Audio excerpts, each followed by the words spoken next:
আসসালামু আলাইকুম। আমন্ত্রণ দৈনিক আর নিউজের প্রতিদিনের সংবাদ আয়োজনে আপনাদের সাথে আছি আমি দিলরুবা খান। গোপালগঞ্জ জেলায় আজ রোববার সকাল ৬টা থেকে রাত ৮টা পর্যন্ত ১৪৪ ধারা জারি করেছে জেলা প্রশাসন। শনিবার রাতে জেলা ম্যাজিস্ট্রেট ও জেলা প্রশাসক মোহাম্মদ কামরুজ্জামান এই নির্দেশনা জারি করেন। জেলা প্রশাসনের এক বিজ্ঞপ্তিতে জানানো হয়, ফৌজদারি কার্যবিধির ১৪৪ ধারা অনুযায়ী এই আদেশ বলবৎ থাকবে।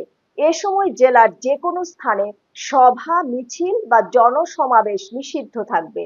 তবে পরীক্ষার্থী, শিক্ষার্থী, সরকারি অফিস ও জরুরি পরিষেবাগুলো এই নিষেধাজ্ঞার আওতার বাইরে থাকবে।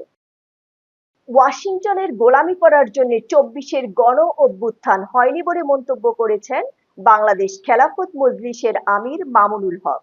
তিনি বলেন, ২০২৪ সালে হাজারো শহীদের রক্তের ওপর যে অন্তর্বর্তী সরকার প্রতিষ্ঠিত হয়েছে, সেই সরকারের ষড়যন্ত্রের নতুন পাতা ফাঁদে পা দেওয়ার আশঙ্কা দেখা দিচ্ছে।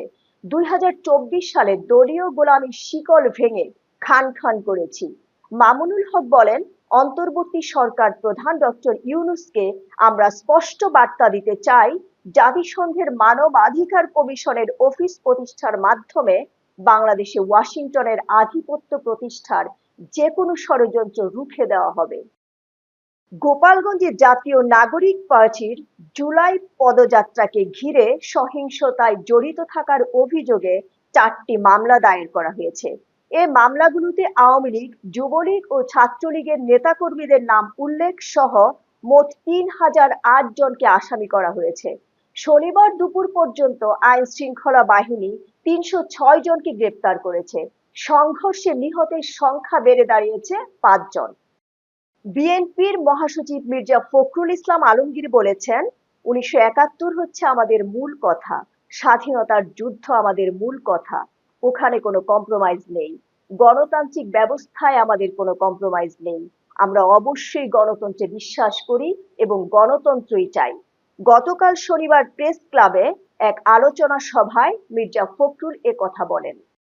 রাজধানীর সোহরাওয়ার্দী উদ্যানে জাতীয় সমাবেশে হঠাৎ অসুস্থ হয়ে পড়া বাংলাদেশ জামায়াতে ইসলামীর আমির ডক্টর শফিকুর রহমান চিকিৎসা শেষে বাসায় ফিরেছেন। শনিবার রাতে সামাজিক যোগাযোগ মাধ্যমে এক পোস্টে তিনি জানান, এখন অনেকটাই সুস্থ আছেন। রাত 11টায় নিজের ভেরিফাইড ফেসবুক পেজে দেওয়া পোস্টে তিনি লিখেন, আলহামদুলিল্লাহ, এখন অনেকটাই সুস্থ। প্রয়োজনীয় পরীক্ষা নিরীক্ষার পর বিশ্রামের জন্য বাসায় ফিরেছি। ডক্টর মোহাম্মদ ইউনূসের নেতৃত্বে অন্তর্বর্তী সরকারের পক্ষে আদৌ নির্বাচন অনুষ্ঠান সম্ভব কিনা এ প্রশ্ন তুলেছেন বিএনপির ভারপ্রাপ্ত চেয়ারম্যান তারেক রহমান। তিনি বলেছেন, অন্তর্বর্তী সরকারের কোনো একটি অংশের সহায়তায় কেউ কেউ দেশে উদ্দেশ্যমূলক পরিস্থিতি তৈরি করতে চাইছে কিনা এ বিষয়ে জনমনে জিজ্ঞাসা রয়েছে। এই সরকারের পক্ষে আদৌ নির্বাচন অনুষ্ঠান সম্ভব কিনা কোনো মহল থেকে এই প্রশ্নের উপস্থাপন বোধহয় এখন আর বিচ্ছিন্ন বক্তব্য হিসেবে দেখার সুযোগ নেই। জুলাই অভ্যুত্থানকে কেন্দ্র করে গড়ে ওঠা তরুণদের রাজনৈতিক দল জাতীয় নাগরিক পার্টির গঠনতন্ত্র ঠিক নেই। নেই দলটির তহবিলের পরিমাণের তথ্য। দলের 25টি উপজেলার কমিটিতে নেই 200 জন করেও ভোটারের সমর্থক। এছাড়া কোনো উপজেলায় একই ব্যক্তিকে বারবার ভোটার সমর্থক হিসেবে দেখানো হয়েছে। রাজনৈতিক দল হিসেবে নিবন্ধনের জন্য এনসিপির করা আবেদনে এরকম 6টি বিষয়ে ত্রুটি বা ঘাটতি পেয়েছে নির্বাচন কমিশন। ফলে প্রাথমিক যাচাইয়ে পাওয়া এসব ত্রুটি সংশোধন করে 15 দিনের সময়সীমা বেঁধে দিয়ে আগামী 3 আগস্টের মধ্যে উপযুক্ত দলিল দাখিল করতে দলটিকে চিঠি দিয়েছে ইসি। এবারে আন্তর্জাতিক সংবাদ।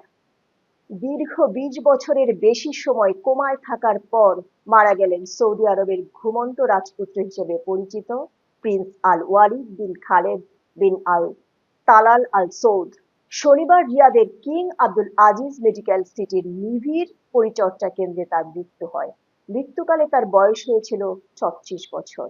2005 সালে লন্ডনের একটি সামরিক কলেজে পড়াশোনার সময় সড়ক দুর্ঘটনায় গুরুতরভাবে মাথায় আঘাত পান প্রিন্স আল ওয়ালিদ। মস্তিষ্কে রক্তক্ষরণের কারণে দ্রুত অস্ত্রোপচার করতে হয় এবং এরপর থেকে তিনি কোমায় চলে যান। পরবর্তী সংবাদ দেখার আমন্ত্রণ জানিয়ে শেষ করছি এখনকার সংবাদ। দৈনিক আর নিউজের সাথেই থাকুন। ধন্যবাদ।